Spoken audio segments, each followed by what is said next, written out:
College football nerds here talking national championship game with Michigan and Washington. The stakes, they don't get any higher than this. I got my nerd Josh with me. We're going to discuss this game and maybe continue our good luck charming for Michigan by picking against them. Maybe not. We'll see. If Josh, if we pick Michigan this week, win this game, I think it's going to be worse than the Corso curse, and there's going to be much despair on MGO blog. All right, Josh, we did a recap of Washington, Texas, Alabama, Michigan. That dropped yesterday. Today we are talking about what is a super interesting matchup to me because I think that for Washington to win this game, they're going to need a similar performance from Penix in terms of being on, as you noted in the preview. And I don't know that it's not repeatable. I think that the one thing that's worth noting and what I want you to get into first is just how different facing Washington will be defensively for Michigan versus Alabama. While maybe Washington's defensive plan doesn't change that much, Texas to Michigan. Yeah, I mean, it starts out with the relative defenses. Alabama's 33rd in the country and rushing defense yard per carry. Washington's 86th. Something we noted in the review of the two semifinal games, and if you're interested to hear our thoughts on that, go back. We did another video. Check that out. Hear our comments. Obviously, we're not going to repeat them all here. And I'll say, if you like our stuff and you want to hear that, it's why you should always like and subscribe, because one, it helps out our channel. Two, you see these videos when they pop up. And if you hit that little notification bell, you get a notification when they come so that you don't miss any content. But Texas ran the ball for 6.6 yards per carry with Blue, 7.1 yard per carry with Baxter. Just didn't run it very much. Only 18 carries between the two of them. For some reason, they were 2-to-1 pass to run, even though their rushing average was almost as high as their passing average from their backs compared to the receivers. And I think that does speak a little bit to what Washington is as a defense. And it's a very different defense than Alabama. Now, Michigan had a lot of success with their offensive line at times, but not that much. I mean, Corum ended 4.4 yard per carry. Donovan Edwards was only 2.8 yards per carry. Really wasn't a factor in this game. Honestly, in any way, didn't receive a pass either, as much as a lot of Michigan fans thought of him as an X factor. I think we're right to think that he winning one-on-one matchups really wasn't the key to them for them in that game. For them, it's sort of a game where they were trying to get Alabama in misdirection mode. They were trying to constantly move guys out in motion. They were creating conflicts. Actually, something I didn't talk about in the recap and probably should have. The entire game plan for Michigan in that game was predicated on the fact that they knew Alabama has a lot of complicated pattern match rules. They knew when you do things like you put in a bunch formation and you start sending guys out and then you bring somebody back across the formation mid-play, Alabama has these rules about who gets the first guy to come out, the second guy to come out, and they would confuse them and they'd get guys wide open. It was really good scheming on Michigan's part, exploiting things Alabama does. But what it wasn't really was getting guys one-on-one and trying to win the matchups. Even the long touchdown pass they had on a linebacker, that was really about scheming to get a receiver and a linebacker. It's not so much that they had a tight end like Loveland who was just beating the linebacker. That wasn't their game. Washington is a very different case. I think the matchups defensively for Michigan are a lot more favorable with Washington. But Washington also isn't as complicated defensively in their schemes, so you have to attack them in a totally different method. You're going to need to outplay them man-on-man. You're probably not going to try to out-confuse them. It's a much more veteran Washington team in general, even if they're not necessarily as talented as Alabama. And so the entire game plan, I think, for Michigan and for Washington has to shift a lot with the two teams that they're playing here. We talk a lot about, usually we'll do like a whole prediction show, and at the end, one of the sort of add-ons is if the game gets into this scoring range, who does it favor? If the game stays down in the teens or early 20s, who does it favor? I feel like in this game, the only option is at least upper 20s, if not lower 30s, is probably where I'm going to land. One, do you agree with that? And two, if that's the case, who do you favor? I think I do agree with it. I mean, I find it hard to believe with Washington's offense that you're going to get them completely off the scoreboard. There was a period where they were slowed down. A lot of that was due to various injuries to various players. They are healthy now overall. Penix is healthy. The receiving core, importantly, is healthy across the board. And I think they're too dangerous and just too effective to keep them completely off the scoreboard to the extent that Michigan and Alabama did to each other for the course of that game, which means you are going to get at least into the upper 20s. Now, who that favors? Man, I don't know that favors one team over the other, right? I will say Washington is a lot more comfortable playing a close game in that scoring range than Michigan. So maybe you could make an argument it favors Washington. But I've also seen now Michigan a couple times close out a game, either Ohio State with how that game ended late, trying to stop an Ohio State drive, at the Alabama game where they had to stop Alabama, get the ball back, score. They've won their close games too. So I think you're right on the scoring prediction, but frankly, I don't think that scoring range necessarily favors one team over the other. No, I don't think so either, and that's what makes this hard to pick because I do think there's going to be a lot more points scored in this game than Michigan might be comfortable with, but that doesn't mean Michigan can't go blow for blow in a high-scoring game. I do think they'll probably need to approach it a little bit differently. One other thing that I think is interesting before we get into the model and discuss off of that is what we saw in round one was the result of teams with a month to prepare.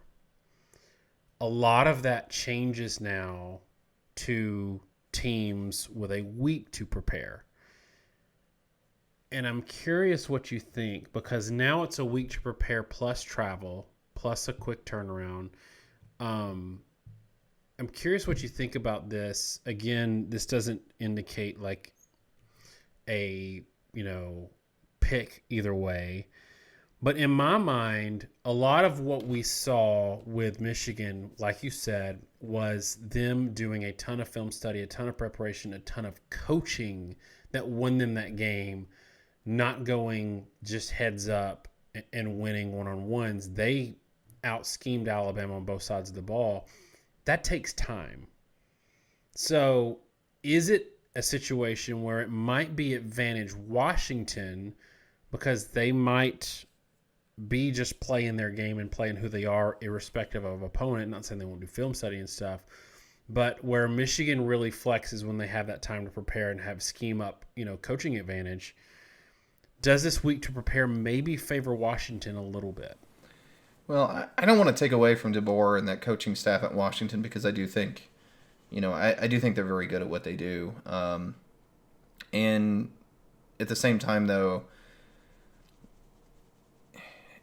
I think you're right. The turnaround here is only a normal week. Normally, previously often the championship games have come more than a week after the semifinals. So this is actually a shorter turnaround than normal. And I think what's important here is these two teams have probably been scouting the opponent for some time.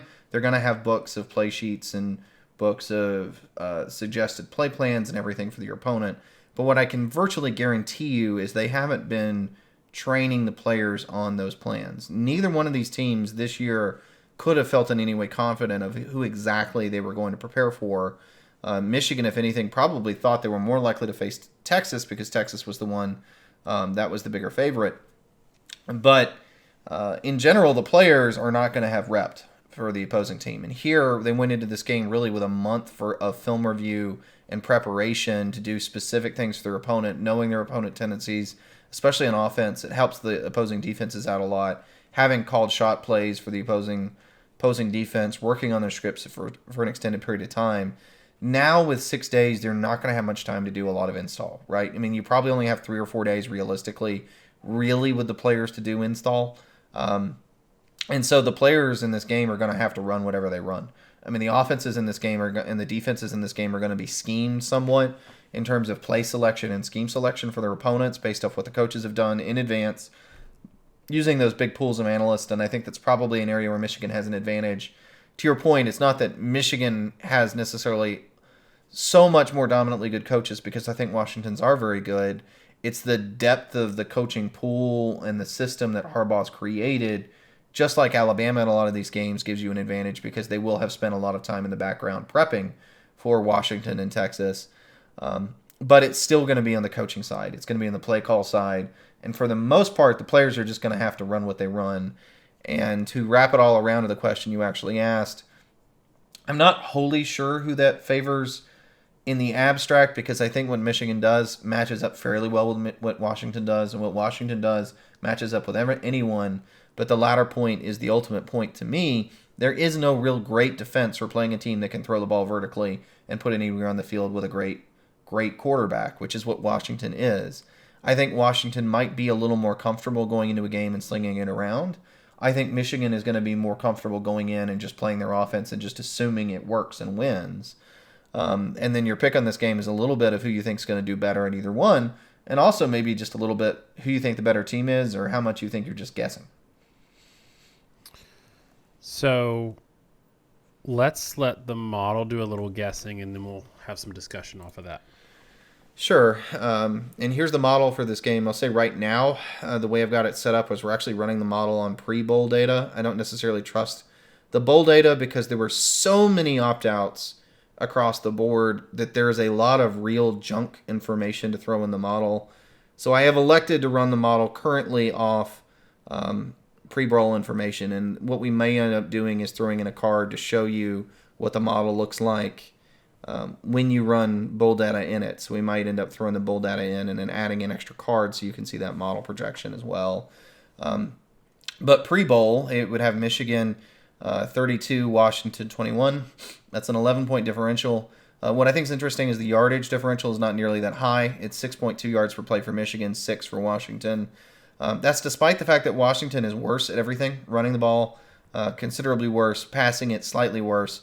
But again, with these things, it always comes down a lot to run-pass ratios and scoring efficiency. Michigan has a very high amount of scoring efficiency, meaning they do a really good job of converting yardage into points. That stems from the fact that they don't make negative plays. Again, we talked about the Alabama-Michigan game. My fun stat from that game is Michigan had one negative play, multiple negative plays, but they suffered one tackle for loss in the game. Alabama suffered 10. So 1 in 6 plays for Alabama was a Michigan player tackling behind the line of scrimmage. 1 in 60 for Michigan was that. And that means when you don't go backwards, you tend to score more often because negative plays usually are worse for you than positive plays. Because you go 15 yards, you get a first down, it's 1st and 10. You go back 15 yards, it's 2nd and 25. And it doesn't matter what you average for the rest of the game. You're probably not going to get a first down there. Washington in this game, though, I do think it's notable that they can throw the ball pretty well. The 21 points might be a little bit conservative. And the notable thing to me is these projections from a model do look over the whole course of the year. So Washington, this is one of the big things I also flagged in the recap, was at 11.3 yards per attempt in their game against Texas. That was the highest yard per attempt average that Washington had had since mid-September. So one of the big questions you have to ask in these games is that what Washington is in crunch time against an elite opponent? Is that some sort of particular weakness where maybe Texas' secondary, who did have a lot of questions, was just particularly susceptible to the pass? Or was it a somewhat inconsistent Washington passing game that happened to hit at the right time? Basically, is it repeatable? And that question I can't answer, but I can tell you the model assumes it's the average game. We always talk about the model as a baseline. It is a predictor based off what happens if these two teams play their B-plus game. We did not get a B-plus game from Washington against Texas, and I will tell you the odds for this game currently favor Michigan by 4.5, and that's a pretty good margin, but still less than half the differential that this model is saying, and that indicates to you that I think, at least in Vegas's eyes, the answer is at least somewhere in the middle. Washington is a little closer to the version we saw against Texas than probably they were on average over the course of the year. And so I do think the model is probably a little conservative in this regard with Washington, but I do think the point total for Michigan being around 32 points, to me, that's probably indicative of where this game is going to go from an overall scoring range perspective. So I've got Michigan 34, Washington 27, and going back to what I said in our recap, preview or our recap discussion, the fact that we give actual scores and talk about how we think the game is going to go, I think is more important than picking the actual winner, because the value, like picking the actual score, shows, just directionally what you think is going to happen in the game. That doesn't mean we're going to be right. But I do think that the week turnaround is interesting. I can't really articulate why. I think that favors Washington in some ways, because I have a lot of respect for what Michigan can do, even where they have a deficiency. I mean, look at what they did with their offensive line, missing one of the best players in the country. Still held their own against Alabama, worked around that. But I just think Michigan can go blow for blow in a game where the other team finds a way to score through the air and might be a little bit limited run game. Give me that Michigan 34, Washington 27. Washington winning this game wouldn't surprise me, but what I'm banking on is what you've said, and I agree with you. Washington played out of their minds versus Texas, especially Penix, who is a great quarterback. I would probably draft him. I would draft him ahead of Caleb Williams. But that's just me. I think he played over his head against Texas a little bit. Some of the throws he made, it's hard to do against air twice in a row. But if he's balling out and he's throwing for 11 yards an attempt against Michigan, Washington's going to win this game. They just will. If that game against Texas wasn't an outlier against really good elite teams, then Washington's going to beat Michigan, and it's going to look something like the reverse, in my opinion, of that score. Tell me what you got. Very similar game on my end. I have this Michigan 31-24, and it's a lot of the same comments. In my mind, what I just saw against Texas was Washington playing out of their mind. I mean, they hit all kinds of stuff deep all game. They were abusing Texas's secondary. Some of that, I think, was Texas being exposed in some ways that teams weren't able to do. There's not a lot of elite receiver play, frankly, right now in the Big 12. And Washington's receiving core, I think, kind of shocked that Texas secondary, and they won a lot of one-on-one matchups. Combined with the fact that Penix was just playing with his hair on fire and was just dropping absolute dimes in the deep passing game to take advantage of those plays. I think Michigan's secondary is a lot more capable than Texas's. I think they're a lot more talented. Will Johnson was targeted twice in that Alabama game, gave up no receptions in the game. So I think they get more wins. And we talked a little bit about off and on about how Washington needs to stay balanced. I mean, Michigan may be able to play this game really with a cover 2 shell, just give up nothing deep. They're going to have to play it really differently than they did Alabama, because they played a lot of that Alabama game just sort of sitting in zone and bringing heavy zone pressures. There weren't many guys back in zone. They were just bringing a lot of heat. I don't think you can do that with Washington, because Penix is a much better quarterback, much more experienced quarterback with a better understanding of the offense. He's going to get the ball out quickly in a way Milroe didn't. And when you bring that much pressure on a good quarterback, you are leaving usually multiple guys open, and they're going to just take the easy yards. So Michigan is going to have to play with less pressure in this game, but I think they're still able to cover. And I don't think Washington's going to be able to run it on Michigan for many of the same reasons they couldn't on Texas. And if they can't run it but also don't get the big passing plays down the field, I think it stagnates the offense.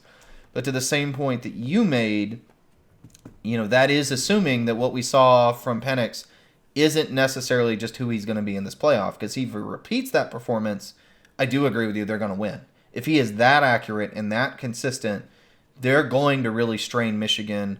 And people talked about how Alabama could do a lot of things offensively that Michigan hadn't seen before.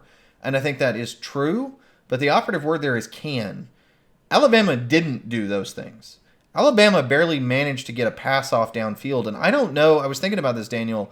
I'm not sure Alabama hardly threw a catchable ball over 30 or 40 yards in that entire game. Washington's going to do that 6+ times, almost no matter what, which is why I think they're going to score. But the more that happens, the more it's going to strain Michigan, the more it'll put them out of their comfort zone, the more they'll have to play defense in a different way, and suddenly Washington's scoring total could get over 30.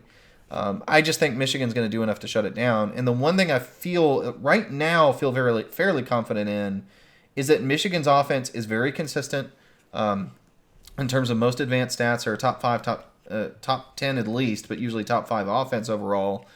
They're going to continue to move the ball. I don't know that Washington's defense is good enough to deal with a balanced pro-style attack like Michigan brings. Michigan is probably a lot more happy to just run the ball, go down the field and score, shorten the game than Washington is. And if they're able to do that consistently, they can really take the air out of the ball and shorten the game where, they may score 31 points and they might well do it on, a 9-possession ball game, which is not what Washington wants to be in. So that's my prediction, but like you, it won't necessarily shock me if Washington does win, especially if Penix is hot. And if you're a Michigan fan, it's not going to shock you because, again, most of the Michigan fans are convinced that Michigan does the opposite of all our picks, so I've just doomed them to all eternity. Let's ignore that 3 of the 4 games prior to the Rose Bowl, we'd actually picked Michigan to win. They only apparently watched our video of the Ohio State game, which makes me sad. And not the 3 other games that we'd picked Michigan to win in that time span. But it is what it is. I mean, I feel like Michigan's favored for a reason. I think the spread is reasonable. But, 4.5-point spread rightly is also indicating a game that Michigan could easily lose. Let me throw another wrinkle at you. Is there a path that you could see that's a very realistic one for Washington to recreate the Texas game in the aggregate from the support of running statistics that they didn't get versus Texas that they might get versus Michigan? I'll tell you why. Penn State didn't score. Running backs ran the ball well. Ohio State didn't score a whole lot, scored a good amount, and running backs ran the ball well. I think that Penn State's leading rusher, this is off the top of my head, was around 7 yards per carry, and I think that Travion Henderson ran for like 6.8 yards per carry. And then Alabama minus sack yards ran for 220 yards. There might be something there that this Michigan defense can give up the run against really good teams. So what if, could you see that being a realistic thing that happens? And if it happens and you drop Penix down to 8.5 yards per attempt, but they run for 150 yards on, say, 4.7 yards per carry, does that change your opinion? Yeah, I mean, Katron Allen was 6 yards per attempt. I know the Alabama backs we talked about in the recap were actually hovering at 6.5, 7 yards per attempt or per carry, which is kind of crazy. My concern for Washington is that Dylan Johnson was so important to that run game, and he was hurt and then re-injured himself. And I'm not wholly sure how much production they're going to get without him able to run the ball. Maybe more, because he only got 2.3 yards per carry on Texas. They don't run the ball particularly well. But you may be right. I mean, there may be something to the fact that Michigan actually has given up some significant amounts of rush yards at times. Probably an indication of the fact that they're such a blitz-heavy scheme that when you blitz that much, you actually can be susceptible to the run, oddly enough, because the linebackers are engaged or they're attacking. And if you happen to run at a gap that they are not filling, or you can often run by them, you can end up for a pretty good gain, and it's the safeties trying to track you down. I don't know. Maybe you're right. I mean, maybe they look at the tape and realize we got to be more balanced than everybody else. But I still feel like it. The reality is that they're probably going to be airing it down the field, and that's my thought. But I will take your point and add something to it, though, Daniel. It's interesting to me. We talked about Texas and Washington in that game. Texas threw the ball 39 times. They ran it for 31. They were pretty balanced. That's despite the fact that they were 11 yards per attempt and 3 yards per carry. They didn't care the fact that they couldn't run it very well. They kept running the ball on principle to keep Texas honest. Texas did not do that with their play calling. And I think that goes to DeBoer's credit, and I think that probably goes to Sark's discredit, that he didn't keep himself balanced even though his running game was being pretty effective. And so I do think Washington is probably going to make the same concerted effort to stay balanced offensively versus Washington. They did not abandon the run in that game. I don't think they will versus Michigan either. But if you're right that maybe there's something to the fact that if you're a good offense and you're balanced, maybe you actually can run a little bit on Michigan, particularly on the edges, it seems like. I don't know. Maybe that's a spark for them to get offense. But I don't know. We'll have to wait and see, because until proven otherwise, I still feel like Michigan's a very good run defense. All right, let us know what you think in the comments. One, is Washington poised to maybe have some success on the ground game? Can they repeat? Will they repeat what they did against Texas? Give us your score prediction. We'll let you know how you're wrong. You can let us know if you're not excited as a Michigan fan that we picked you to win this time. Thanks so much, y'all. Have a great week, and God bless.